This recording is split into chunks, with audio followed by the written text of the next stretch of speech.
বিশ্বব্যাপী ক্রিকেট টুর্নামেন্টের আনুষ্ঠানিক উদ্বোধন হয় মঙ্গলবার। করবুক মহকুমার তাবিদাপাড়া মাঠে টুর্নামেন্ট শুরু হয়েছে। এদিন উদ্বোধনী অনুষ্ঠানে উপস্থিত ছিলেন জিরানী মহকুমা শাসক শান্তি রঞ্জন চাকমা, চেলাগাং থানা ওসি সহ আরো অনেকে।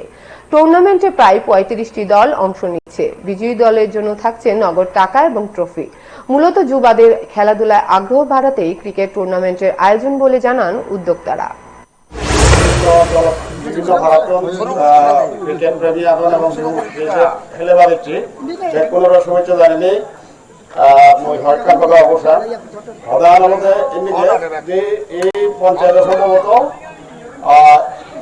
এই টাইপের খেলা এই প্রথম অনলি ইয়ত নিষেধন চাকমা স্মৃতির উদ্দেশ্যে যে টুর্নামেন্টটা দিয়ে হইয়ে প্রত্যেকবারই দেখা যায় এটা লোকাল এরিয়া যতখানি খেলা হয় রাশিয়ান ফুটবল হোক আর ক্রিকেট হোক সেখানে প্রায় সময় যে নেশা এই নেশার জগৎ থেকে উত্তরিত হলে আমাদেরকে এই খেলার মাধ্যমে এবং বিভিন্ন খেলা এবং সরকারের যে পরিকল্পনা যতগুলো খেলা আছে সেগুলোর মাধ্যমে আমাদের সেই জায়গা থেকে উঠে আসতে হবে।